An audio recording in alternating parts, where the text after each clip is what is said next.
So I am so excited to share today's guest with everyone.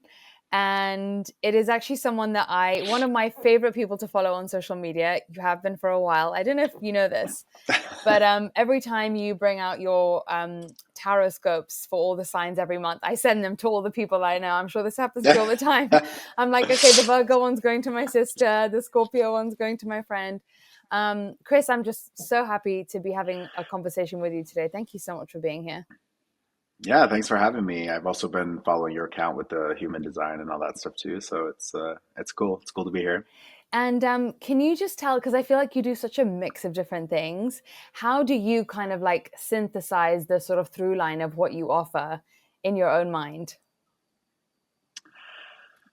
Oh God, that's like the challenge I run into every time people ask for like a bio. I think I'm just a person. Like I have gifts, I guess other people would call them, but like we all have the same gifts. So realistically, if you had to categorize that, I guess I would be like a psychic intuitive astrologer who helps guide people through readings and workshops. But I'm also a shop owner. I have a wellness center here in Lisbon. I have like a really good business mind, so I'm definitely wear that like CEO founder hat at times, and I'm an artist and a creative, so I also make music and production um and I'm a bit of like a philanthropist. Like I work a lot with, well, that's a strong word, but I work a lot with minority groups and different charities and organizations. So I don't know how to really put all of that into one sentence, but that's kind of who I am and what I do. I wonder, as you're saying that, then, if you feel like, and I've never thought about this before, but whether you feel like actually there's so many people nowadays who are wearing that sort of like intuitive, spiritually tapped in hat and also Hmm. really driven to do business.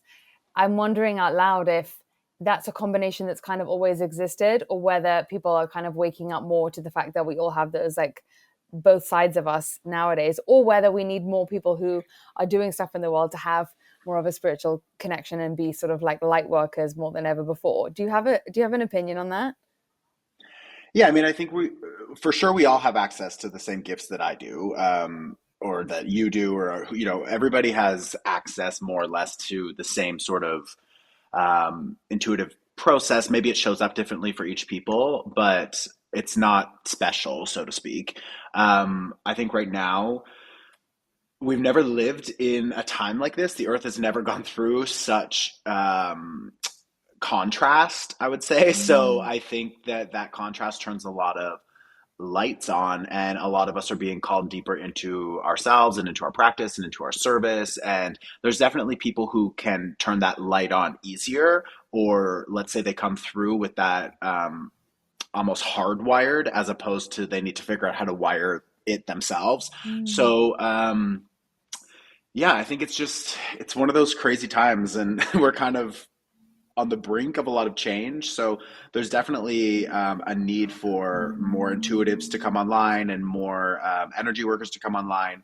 The business aspect of it, I think, is interesting because, and I struggled with this for a long time, and I've done a lot of even like past life work on this because I've done a lot of this work in a lot of lifetimes, and I've always sort of traded like chickens for like energy work, or like, so this idea of reciprocity was always built in to the exchange, of course, but I've never been able to tap into so much abundance before. And I think that what I'm really enjoying about this lifetime is that money is energy, and it's allowing me to do a lot more work. So I think there's also this awakening that we're having within the spiritual community where like money is not intrinsically evil. Mm. Money is an amplifier, and we can use it how we want. So I think what I like to do, just by virtue of being, is also be an example of Hmm. like you can be spiritual and quote unquote successful, or whatever you want to call that. And then I also work closely with some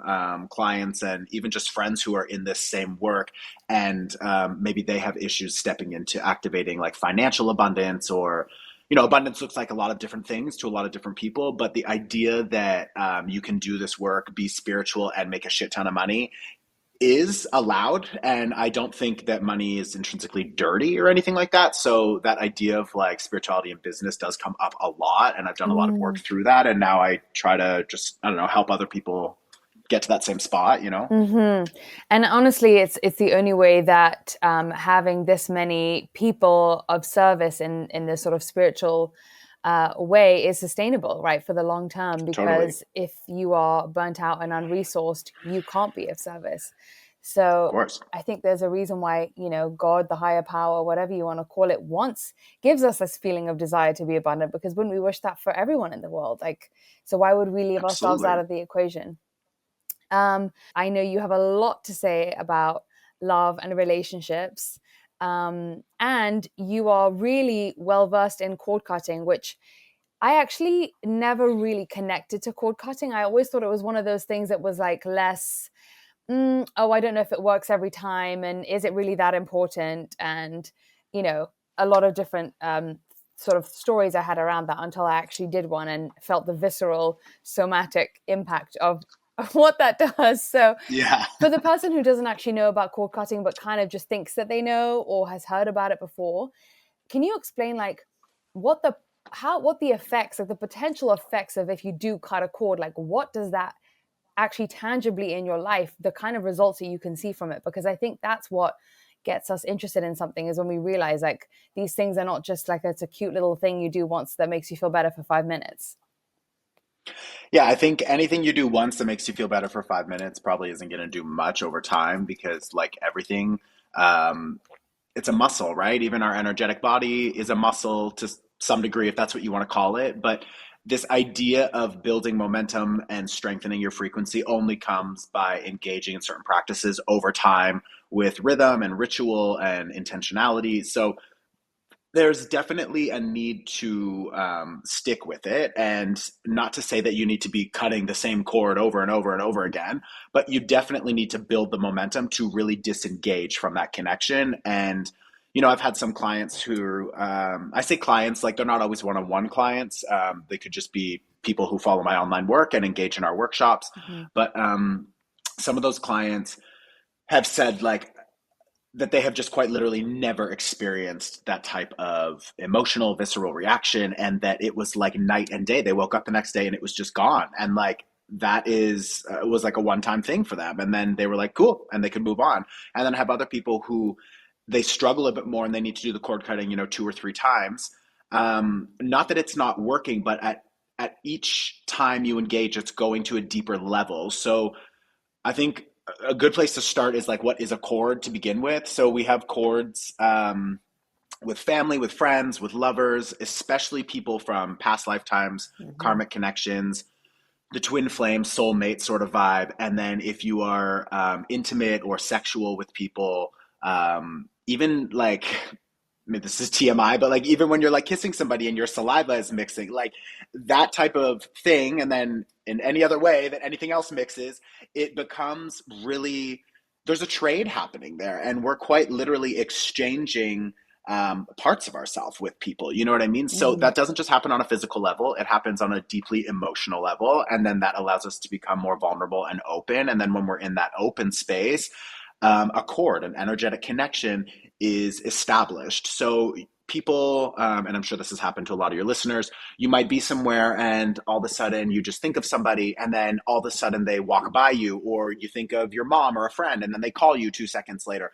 That's because you are picking up on an energetic level the connection between you and that person. So over time in relationships, work, family, projects, like all of these sort of things, especially our romantic relationships, these chords get established.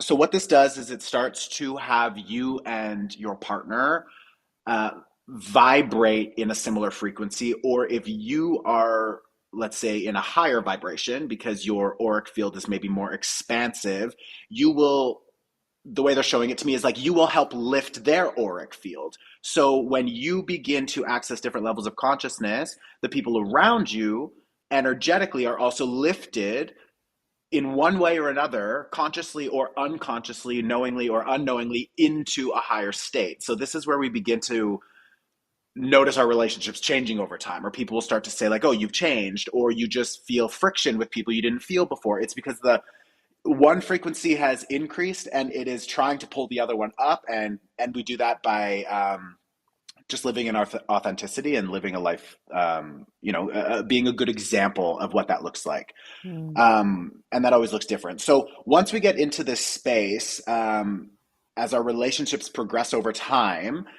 the longer we're around those people, the longer we're in those relationships, the longer we are expanding together and individually within the relationship, the cord gets stronger and stronger. So if at some point, sorry, they're also bringing my attention, there's different ways of cords coming into our experience.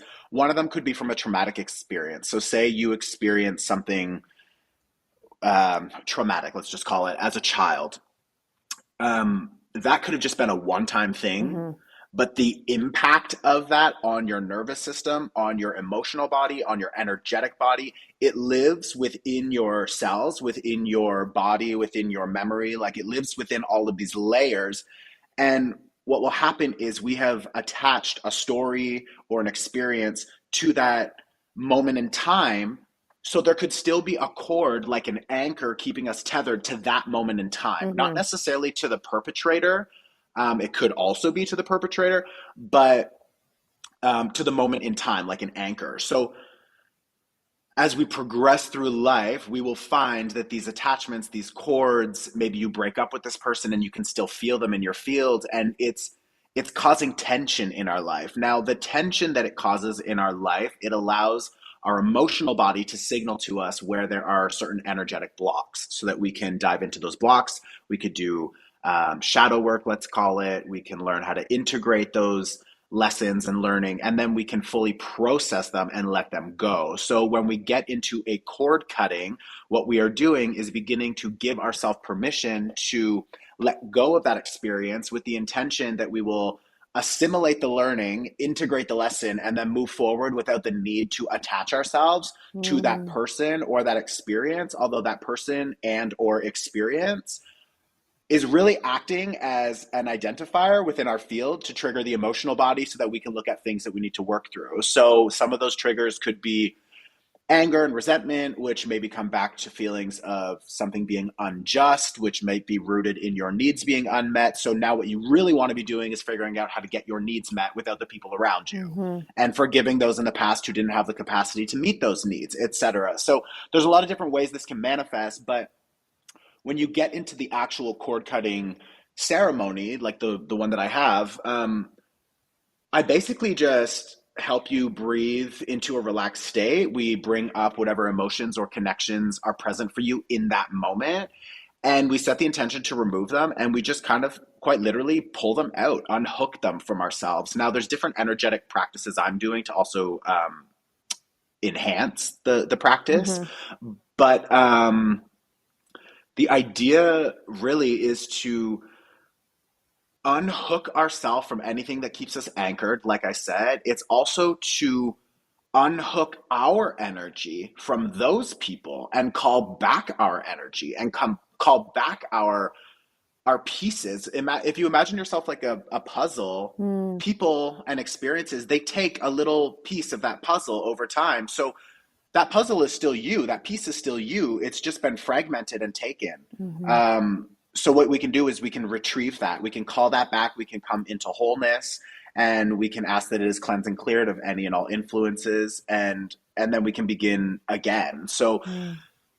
that's kind of the process in which I work, helping people cut those cords, call back their energy, retrieve the parts of themselves that they lost, whether it was in relationship, through trauma, or whatever.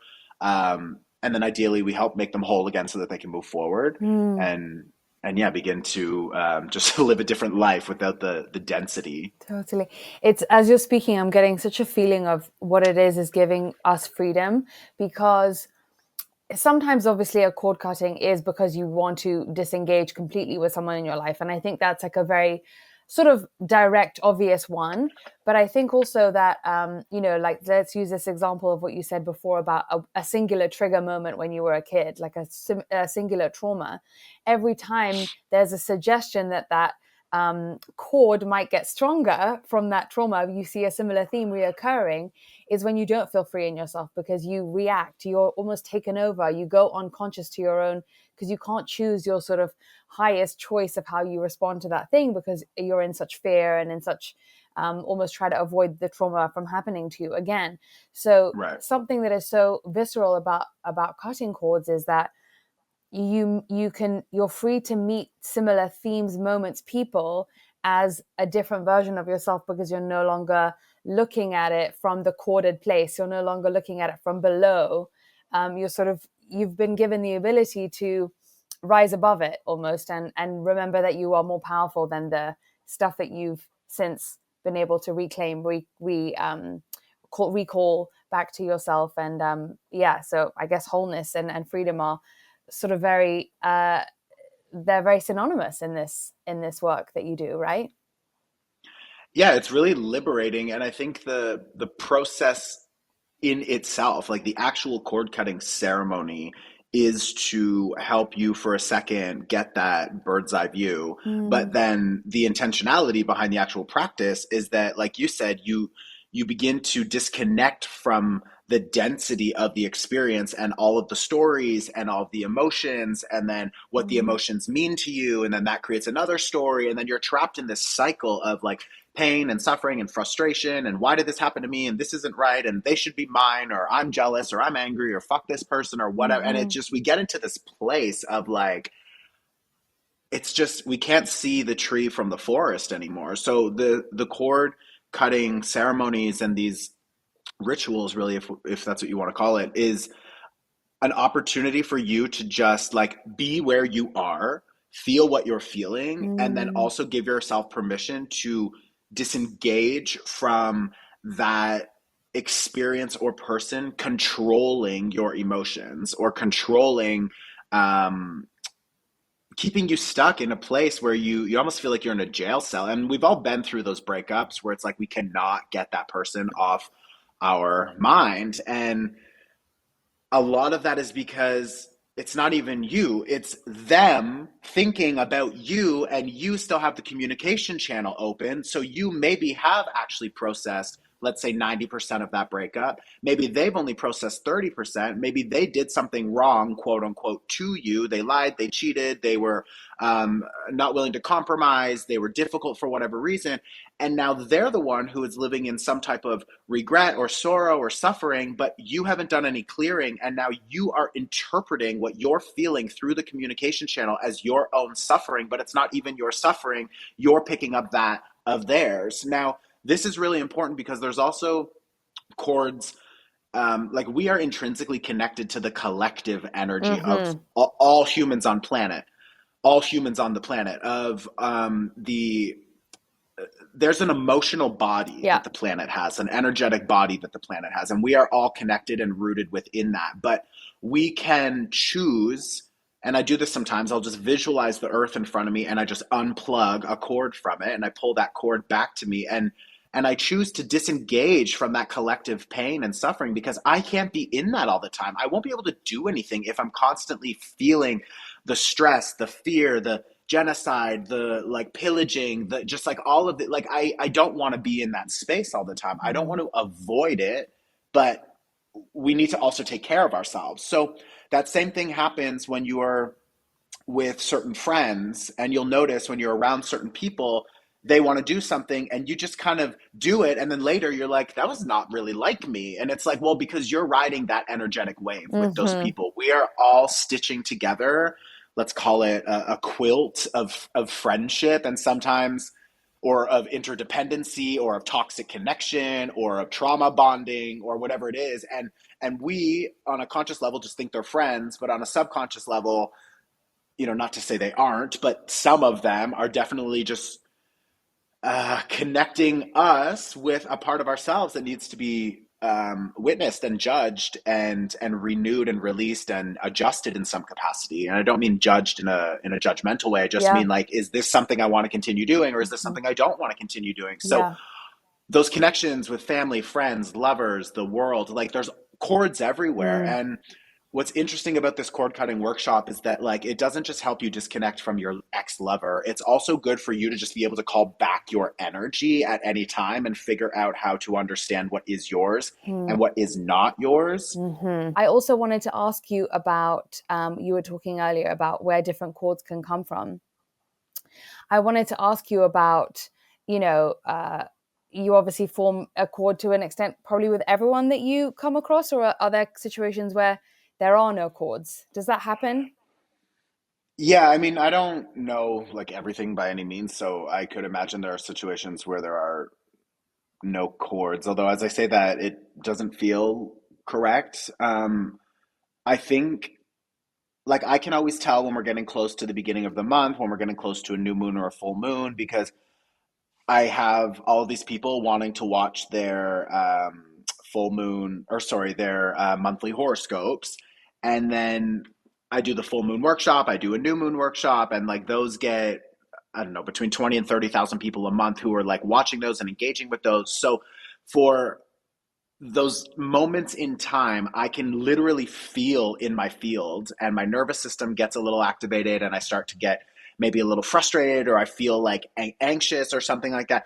And yeah, it's because there are so many people thinking about either me or something I'm providing or something that's an extension of me or whatever. So it's almost like they're throwing a little like a fishing line out and it's hooking onto me because they're getting ready to receive something from me. Now, some of those people are quite literally looking to take something, because I get Mm-hmm. people for sure who just watch the horoscopes just to feed their own ego, to be told what they want to hear about themselves. Like I'm sure there, I mean for sure, like it's human nature. So there's going to be a selected group of people who are in that space, and those are like the takers, so to speak. But then there are people who engage in the content from an autonomous place where they're just wanting to witness what me and my channel have coming through, what messages are there for them, and that is from a space of interest for self work and not necessarily the ego. So there's like the ego space where people want to just kind of take something. And then there's the space of like people who are actually in the work and like connecting with their soul and coming to me to see what messages are resonating with them. So both create chords, but the density of the chords is very different. And Mm. the frequency of the chord is different because it's not a chord that is attempting to siphon something off of me. It is a chord. Well, one of them is the taker's chord is here to quite literally, take that energy. But then the other one is like, oh, I just want to connect in and see what's here for me. So again, one of them is lighter, one of them is more dense, but they're both still chords, so to speak. Yeah, Mm, mm. So yeah, because it brings me back to what you were saying at the beginning, where it's just a connection. At the purest form of it, it's just a sort of an agreement that we make to exchange something right. in some way, which can many times and a lot of times be a very beautiful thing. It's just the other stuff that gets picked up along the way that needs to just be cleaned as we go.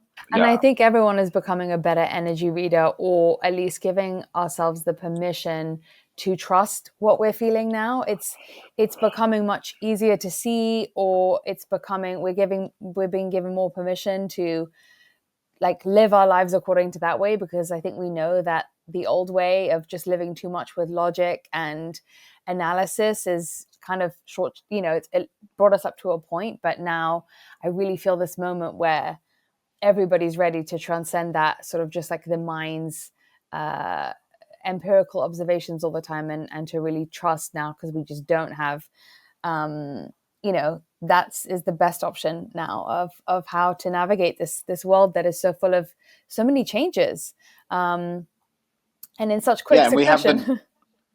right, yeah, and we have the North Node in Pisces now as well, and the South Node in Virgo, and these are points of fate and destiny. These are collective points. These are the areas of the sky where the eclipses happen. So the North Node in Pisces really is about spirituality, and Mm-hmm. about the next year and a half is going to be people really deepening their practice, their connection to themselves, trusting their intuition more. And then the South Node is an area of release, and it's in Virgo, which is like an overthinker and an analytical mind. So we have the next year and a half to really work with this energy to get out of the mind and deeper into the soul and the intuition. And I think that this is going to be a huge time of awakening.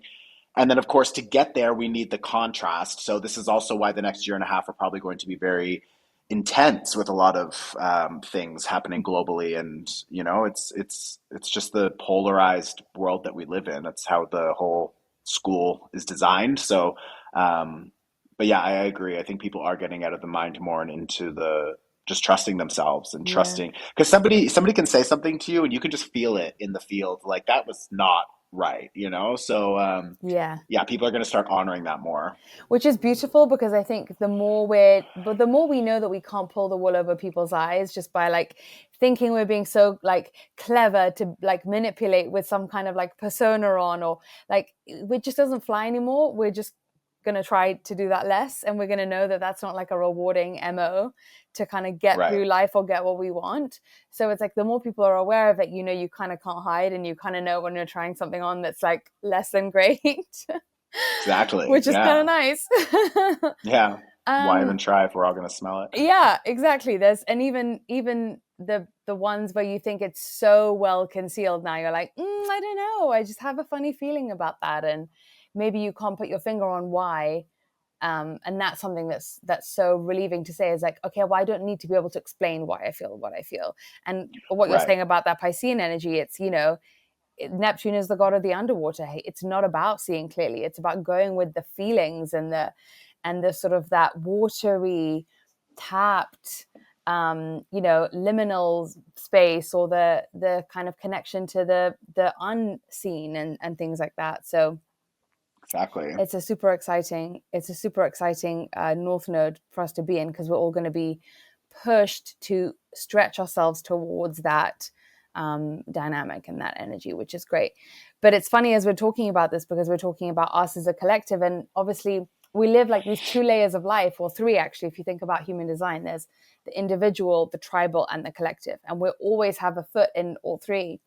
And so yes, at the same time that people are you know witnessing this collective shifts and everything, we also want our own things in our personal lives. And so because this was an episode we were going to talk about love, I want to ask you about manifesting love, because as my friend Kevin says, people still fell in love in the Second World War. So we always have to be kind of keeping both of those lanes open. And I know that there's so many people who want to either call in a lover, or experience more love with their existing relationships, or have more love with their family. Like, how do we just feel more love, and how do we quote unquote manifest that, according to the messages that you get on all of this? I mean, there's so many ways, and like the way I see it in this moment of my life is just a culmination of different things that I've experienced and learned, and wisdom I've gathered, and what I'm channeling. So I think there's a lot of different ways you can do it for sure, and I don't want anybody to think this is the only way to do it. But the program we've designed is broken down into pillars, and some of those pillars are focusing on cultivating self-love, because like RuPaul says, like if you can't love yourself, like how is anybody else supposed to love you?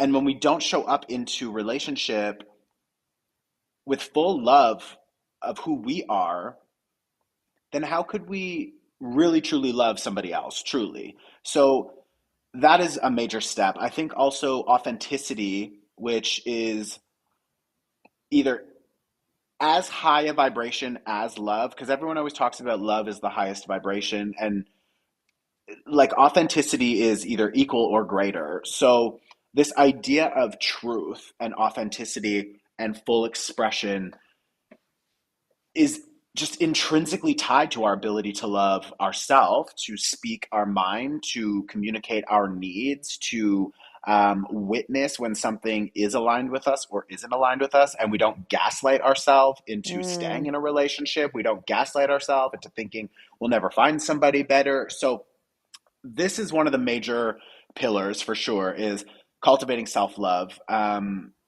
There's a lot of different ways we can do that. There's, traditional ways like affirmations and mirror work. And then there's other ways that are just you carving out more time in your life for you, like literally taking yourself or giving yourself, extra time in the morning to properly even just moisturize your body, for example. And it's like, it doesn't need to be like you're just lathering it on so that you can run out the door. It's like really sitting with yourself and like really, really being present and witnessing like the care you give yourself with making sure you are moisturizing every part of your body, like Mm, slowly, intentionally. So there's little practices like that that are these like let's call it a micro practice, which helps build the momentum. And the more you do that over time, the more you begin to really witness and believe that you do love yourself. And mm, that is one way to connect deeper into the self love. And then there's also a whole shadow work aspect where we need to explore cutting cords like we talked about. So the love, I believe it's called calling in love. The calling in love workshop is secondary to the cord cutting because you really need to do the cord cutting first. This is where the shadow work, one element of the shadow work begins. This is how you clear and create more space, and then we access these other modules. So the calling in love portion for your self love is super important, and then the next part we look at romanticizing your life because how are you going to call love into your life when you don't see how romantic your life is already? So this mm, idea of like lighting candles at breakfast, like everything. It doesn't need to be a special occasion for you to smell good and feel sexy and wear your sexy lingerie. Or um, if you're really looking for a partner, have you cleared out a drawer in your bedroom for them? Like, are you making space, physical space in your life? Are you cleaning shit out? Do you have old bracelets? And not to say that you can't have like a photo of your ex lover, because like I've got a box of things, and I've got a lot of planets in Cancer, so I have like that like attachment moment for sure. But like I don't wear those pieces. I don't look through those pieces all the like ever really, So like what in your life is constantly signaling to you either heartbreak, past life issues, like past love issues in this life, I mean. mm. Where are you constantly reminded that love is difficult, that love is stressful, that Wow. love never works out? So there's little ways like this where that almost ties into the shadow work aspect, but we clear that and then we make more space for romanticizing our life, like I said. So are you comfortable going out for dinner alone? Are you Mm, comfortable going to a movie alone? Are you comfortable going and taking a class somewhere by yourself just for the love of it? So mm. this is a really important part as well. And then we eventually work our way into some like ceremony style stuff. Some I hate using the word ritual because people always think ritual is such a scary thing. They're thinking I'm like sacrificing animals or something. But you can do a candle ritual where you just carve certain sigils or symbols into the candle that represent love. You anoint it with a rose oil. You light some Beautiful. incense. So like there's different practices. Mm, So yeah, we get into the actual practices to begin to actually activate the frequency of partnership in our life, and then making way for that. But that's a lot of it beautiful. also comes down to like where you are too, right? Like where, Mm, like physically, where are you? Like, are you on your couch all day and not leaving the house? Like, you're not going to find a partner there. So you also need to be out and like let people know you're looking just by the way you walk into a room, by the way you communicate, like there's ways of keeping your energy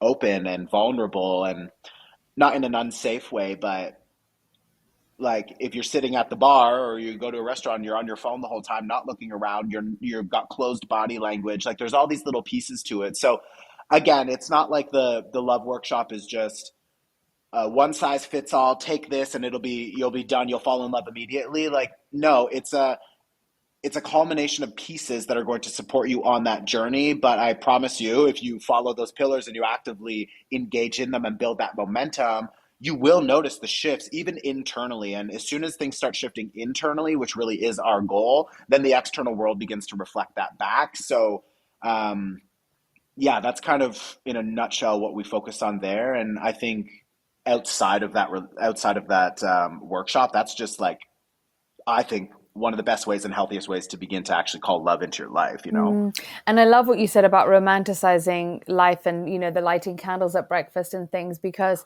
I think often we think we want a relationship because that's what it's going to bring to our lives. But there's such a beauty and a strength in remembering that anything that we create in our life is because it has to come from us. Like, we have to bring the energy to the moment to imprint that on the moment. And so Right.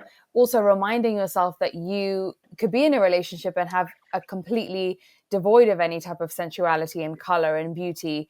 I mean, I've been in relationships like that before because I thought it took me off the hook of having to bring that to my Right. world, to my movie, right? And I also think so much about what you said about putting lotion on. That's funny that you say that because that's sort of that's my thing that I do.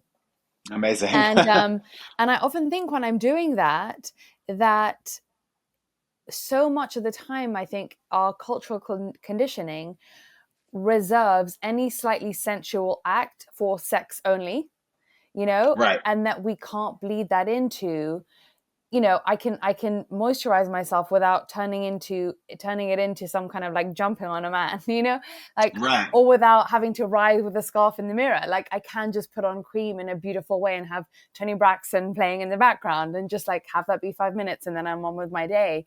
And so there's something so nice about the remembrance of, like, you can have those micro moments without them having to, derail, for quote unquote of a better word, or lead you to be some kind of, I don't know. It's like we live in this like very binary thing with sensuality, I feel often, where we just don't allow that to be just like a normal background frequency of how we move through the day in general. Like, even working out, like, why would you not work out in like a more feminine type of way? And why wouldn't you just kind of, like you said, like touch your arms when you're moving, or put on your socks in a beautiful way and stuff like that? It is a Yeah. more loving way of feeling life.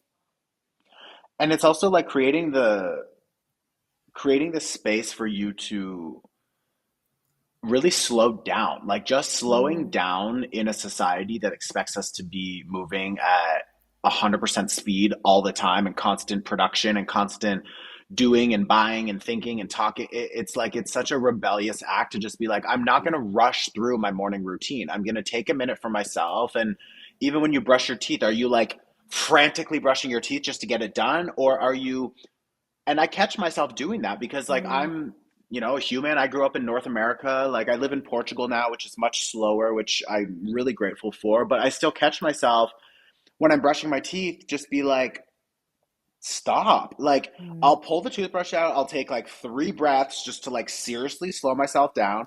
And then I will slowly brush my teeth with the intention and awareness that I'm doing this as an act of self care, of self love, not because I need to brush my teeth so I can get it out of the way so I can go be productive for something. So, mm, like, shifting the way we engage, and making sure once a week you're going and you're buying yourself fresh flowers, and you're just keeping beautiful things in your home, and you're tapping into that Venusian energy, that Venus energy, where it's like creating something, like painting something, typing something out on a typewriter, like, singing in the shower, but like really to be present in the moment and to actually really enjoy what it is you're doing, and to find love in what it is that you're doing. And it sounds like such a basic thing, and it also sounds kind of just like a cliche, like, mm-hmm. oh, whatever. But the more you intentionally carve out time to do that every day, and you only have to focus on today, and like tomorrow you'll focus on tomorrow, which will be today tomorrow, you know what I mean? So it's like you're only focusing on today.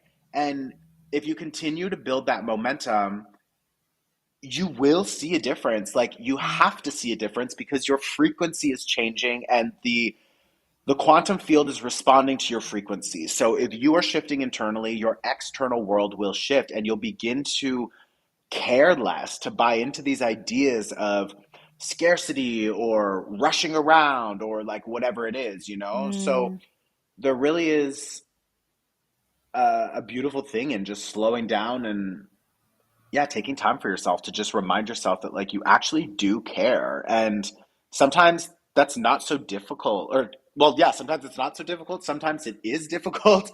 Um, but it's mm, just carving out your time, holding those boundaries. And like, boundaries is such a good way to continue to remind yourself that you're taking care of yourself, which is rooted mm. in love. And that's just gonna attract more love into your life. And both times, I think the times when it's easy to love yourself is great.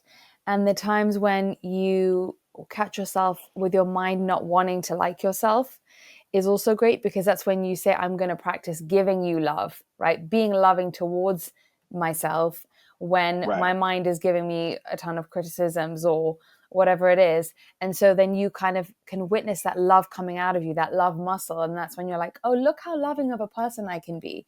And that makes you appreciate yourself more, because we love loving people, right? So Right. it's so lovely to have the times when it is hard and see those times as such good opportunities to flex how much heart you can like bring to yourself. And then, like you were saying earlier, then you know how to, that muscle is strong, you can be more loving towards, when when one of your parents annoys you, or when your partner annoys you, or when you're looking for a partner, right? You can be more forgiving, and Right. you're not looking for the perfect person. All of that stuff kind of happens as a natural side effect of when you've practiced giving yourself love anyway, despite, Right. you know. And it doesn't always look like trying to, and not that this is what you were just saying, but just like as a secondary comment, Mm, it doesn't always look like trying to change that state. Like, I'm stressed right now, I'm sad right now, I'm going to try to love myself into joy, or love myself out of this frustration, or like, love is just giving yourself mm, enough compassion to be in the shit that you're in that moment. And if you only have 10% to give that day, not forcing yourself to give 100%, letting yourself give only 10%. And mm, like, if you only have 10% and you give 10%, then you just gave 100% that day. And being mm, able to have enough self-love and compassion to be like, this is where I'm at today. I'm really struggling. I am not going to force myself out of this. I'm going to let myself be in this. This too shall pass. I'm going to move these emotions. The only way to move them is to feel them up and yeah, out. And it's like, and to give yourself the grace of just being where you are when you are feeling heartbroken or frustrated or whatever is like such a loving thing to do. And then what it does is it allows you to build that muscle of compassion. So when you're in relationship and your partner's having a rough day, you're not sitting there trying to shift their energy, change their energy. You're not complaining about them. You're just like, mm, cool, that's how you yeah, are today. I'm here. Like, whatever you need, let me know. And like, be in it, be in the shit for a second. It'll mm, pass. So, mm. It's beautiful. I love that. It's there's a really nice exercise I force myself to do when I'm, well, ask myself to do when I'm in those moments, which is just, most humans are good. I try to stalk for the innocent motivation behind everything, right? If I'm feeling frustrated, I can pull on the part of me that understands completely why I have every justification to feel that way. And then I just say, it's okay. It's so sweet that you feel that way. Actually, it comes from a nice place in you. It's not, I think we're so hard on ourselves when we feel these what we would call negative emotions, that we think that it means that there's a bad part of us. But actually, usually these, like anger can be holy, and frustration can be a divine message, and so on and so forth. And so, that is what being loving is giving ourselves the understanding, the pace, the compassion, the conversation with the two parts of us. And then, like you said, it does make you so much better at how you relate to anyone else. Instead of the first day that you're with someone in a relationship and you see them have a rough day, you're like, they're not the person for me, or whatever it is. right, or that you have to try to like, not to say that you shouldn't, try to cheer someone up sometimes. It's like, Yeah. of course, like that's part of human nature. Like, but like when they're in a bad mood, like you don't always need to give them advice. You don't always need to try to shift their mood. You don't always need to try to cheer them up. You can just let them be where they are and Mm, let them go through their process and just remind them that you're there. And like, if you need anything, let me know. And it's like, that's such a stronger way of building relationship than being like, every time you're sad, I'm going to try to change the state of you so that you're not affecting me in this container. It's like a whole mm-hmm, skewed thing. And these parts of ourselves that we consider to be dense or bad or whatever, it's like, well, yeah, like we're human. Like, we are dense and we are bad and we are good and we are all of the things.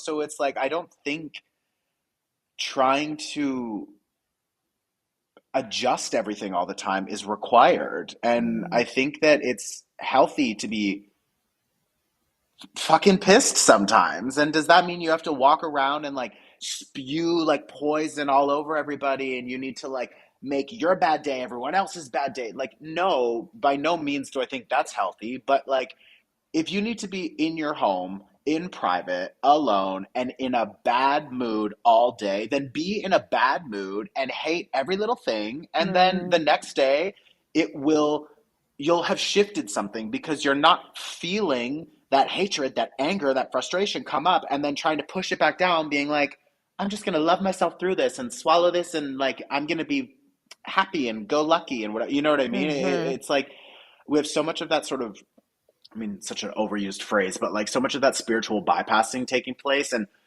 real love is actually letting you just be pissed mhm, that day. mhm. And again, not going outside and making that everyone else's problem and ruining everyone else's day, but like, if you're angry, be angry. Go to the beach and scream at the top of your lungs and get it Mhm. out of your body. Like, that's one of the best ways to love yourself is to just be where you are and let yourself move through it. Yeah, and that's I guess the overused phrase to that is true accept that's real love is just real acceptance of exactly as things are Right, without this sort of knee-jerk need to shift things in order to feel okay again. Like you have to it's almost like training ourselves to feel okay and feel okay whilst you're angry, feel okay with the being angry or feel okay with right. whatever is coming up. I remember in COVID, I was living in the south of France at the time, and I was stuck in a very tiny apartment. We couldn't leave the house without a permit. It wasn't just like you could go to the park and walk around. And I remember just Wow. resorting to like hitting the pillow against the bed like over and over and over again. And then afterwards, because I had allowed myself to get it out, I remember I would start giggling and I would be For sure. hysterical because there's such a there's such a levity to actually what we are afraid is so dark and heavy.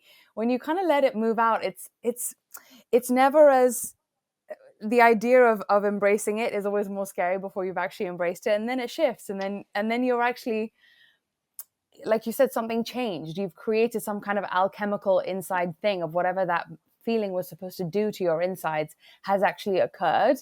Um, Right.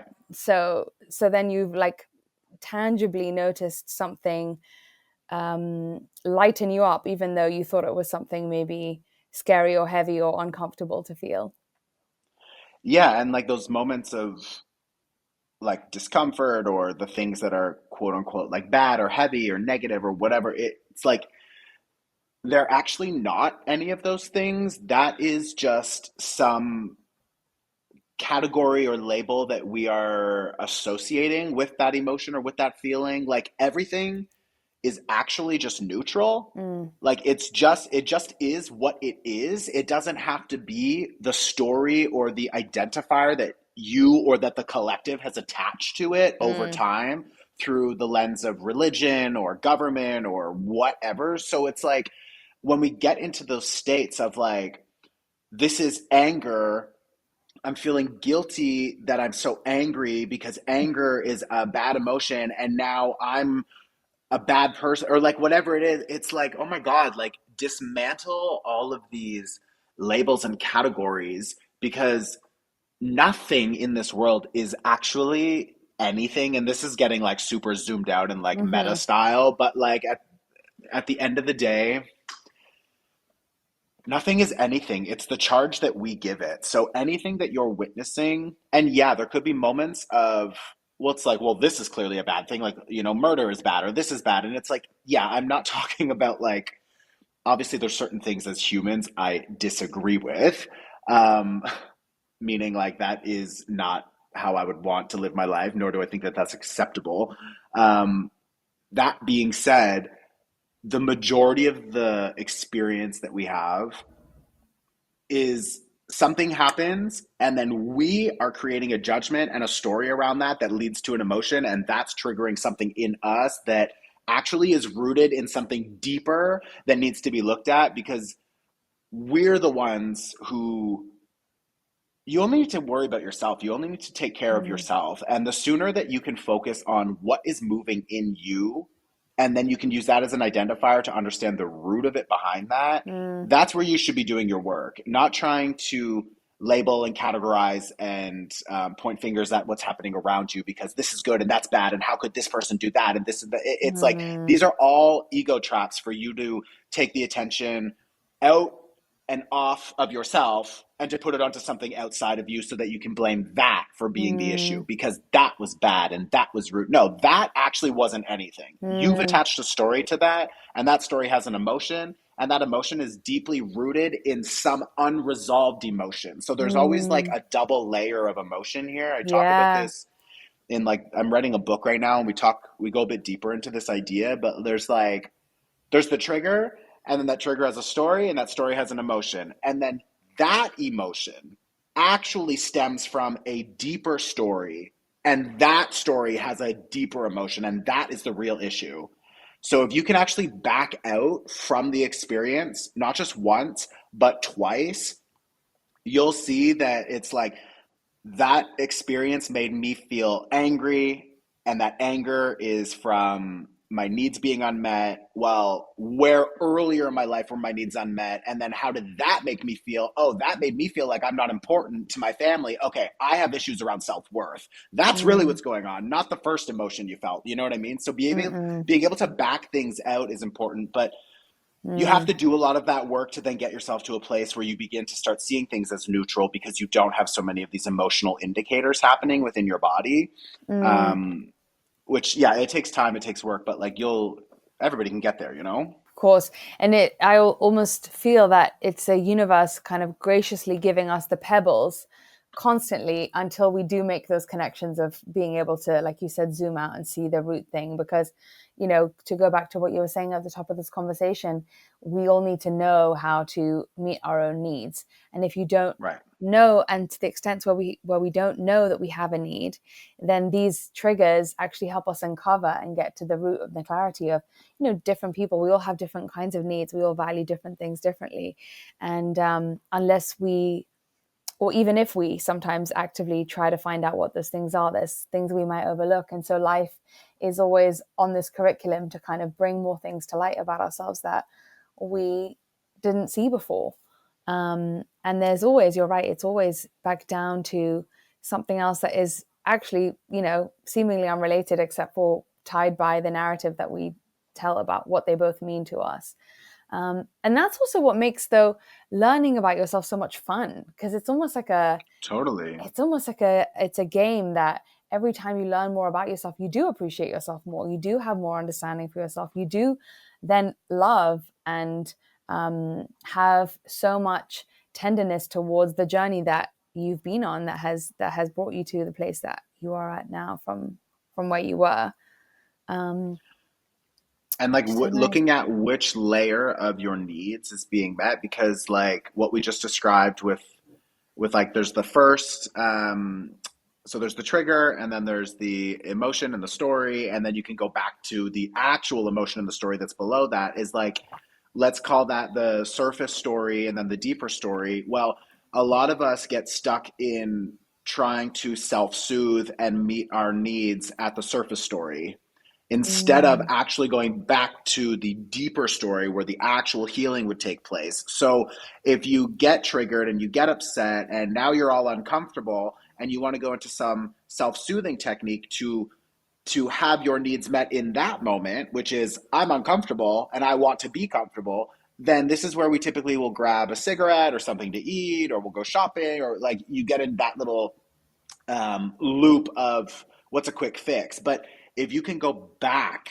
to the deeper level, the deeper story, and you can meet the deeper need, then eventually get to the point where once that deeper need is met, that surface need, that surface trigger, that surface level experience is way less likely to happen. Or when it does happen, it has less impact on you because you know how to actually meet your deeper needs. And those deeper needs being met comes back to this entire conversation, which is just mm, self love. It's like I can tell when something triggers me and I have a moment of freak out, and then I'm all stressed, and then I just want to go have a latte or something that's going to soothe me in that moment.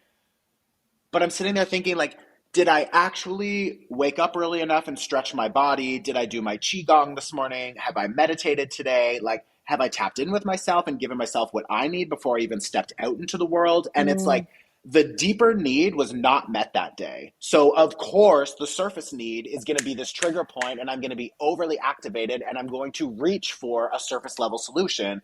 When it's like, if mm, you can get ahead of that and you can understand the deeper need overall, because we all have these deeper needs. What is the deeper need? The deeper need for me is that, like, I need to take time for myself because there are so many people pulling on me and needing something from me. I also run like two companies and I have like 35 employees, and like there's always something to do. I'm a content creator. There's always something to film. There's always something to mm, design.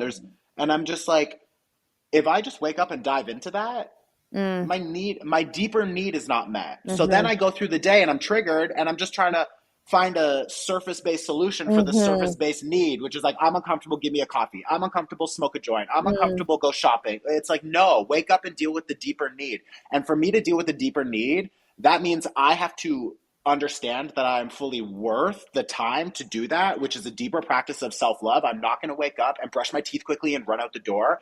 I'm going to intentionally slow down and moisturize my body for mhm, 15 minutes. I'm going to brush my teeth slowly and intentionally. I'm going to give myself 10 minutes to meditate. Like, all of this is a boundary and a practice for cultivating deeper self love. And the more you do that, the more you radiate out love. And it's like, the realistically, like, as I started doing these practices even deeper and more intentionally over the last couple like weeks and months, like, I literally have actually met somebody, and we're like still exploring that, and it's like a long distance thing at the moment, but we see each other quite frequently, and like there's just this deeper appreciation for myself, for that connection. I see that this person, because I'm doing the work, is also in a healthier state. Like, my frequency has attracted somebody in a healthier frequency. So that experience of love is completely different. Like, it's it just ripples out. It's crazy. So mhm. yeah, it's all actually tied together. You know what I mean? It's not just Totally. like love is over here, triggers are over there, cycles are over here. Like, it's all the same thing. So That's the thing about life. It's like a dizzyingly confusing mush of all these things happening at the same time, and it's always a lot of data points. Um, totally. and I think what's beautiful as well about what I've learned about knowing my own needs, what my actual needs are, and I've never heard it be described in that way. And you've really just put words to what it feels like. But what I've really learned about knowing my own needs is that actually, when you ask for the things that you need, most people are happy to give them to you. They Absolutely. just need to know your cues, because if we have to be in charge of ourselves, then okay, the person who really needs affection should be really asking for affection. And the person who Right. needs alone time, and not that these are exclusive, but we're kind of happy if you do me a favor and tell me what you need. And it's not going to take from me to, really do that for you, or allow that. And it also gives you a little bit back of the self responsibility, right? If I want more kind of there's a French word called câlin. It's like more coziness in my relationships. That's again me not wanting to just expect that I either have to attract new people who are like that, or people who are not that have to leave. It's actually, if I bring that and I practice bringing that to the people who are already in my life, my God, my experience of them is so different. I pull out that side of them if they have one.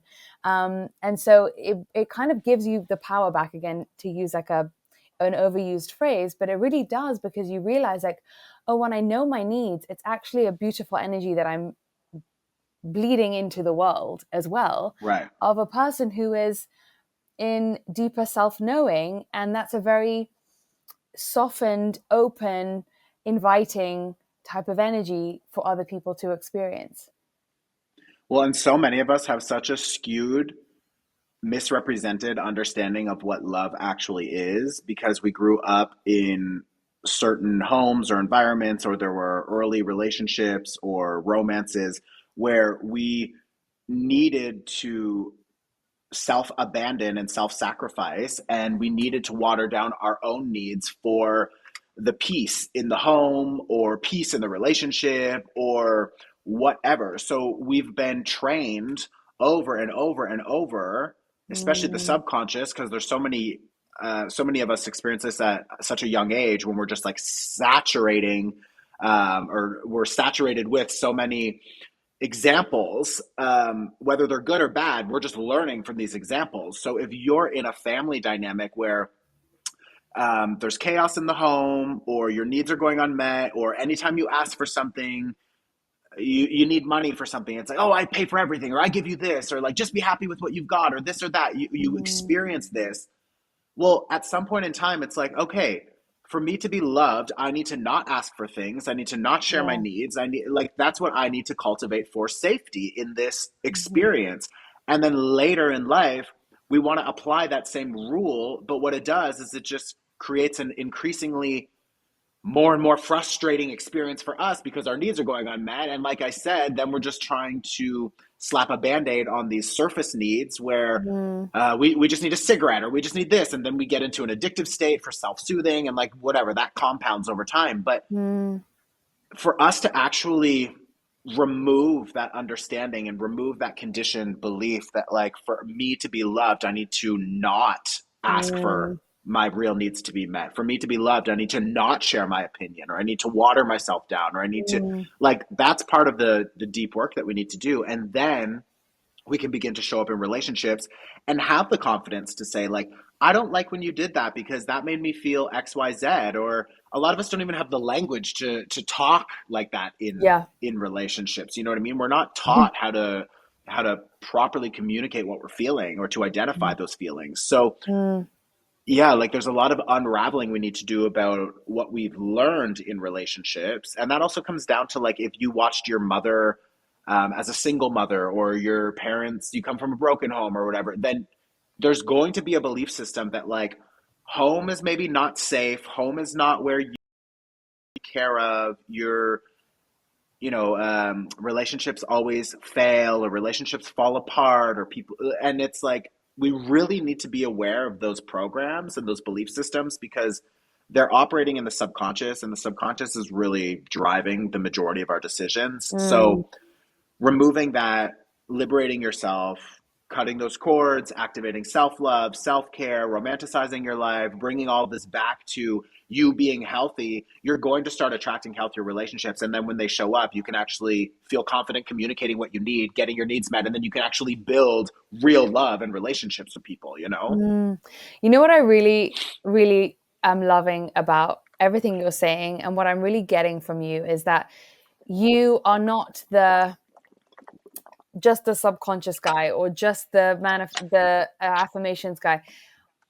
The reason I say that, and not that there's anything incorrect about any of those things, but I love the fact that you've taken every single factor into account, and that you take a real 360 approach to the subjects that you look at. You know, you look at every piece and every possible contributor to what has created a certain scenario in your life. Like, you're really doing kind of cause and effect across the whole board, which I really think is ultimately the type of life review that needs to happen if we want to make a change. Because it's not always, and I think we've heard so much of this kind of like clickbaity stuff, especially with social media, which sometimes is a bit too reductive, where it's like, if you think the X, then you will get Y, which no, because there's actually loads of different things that could make Y happen.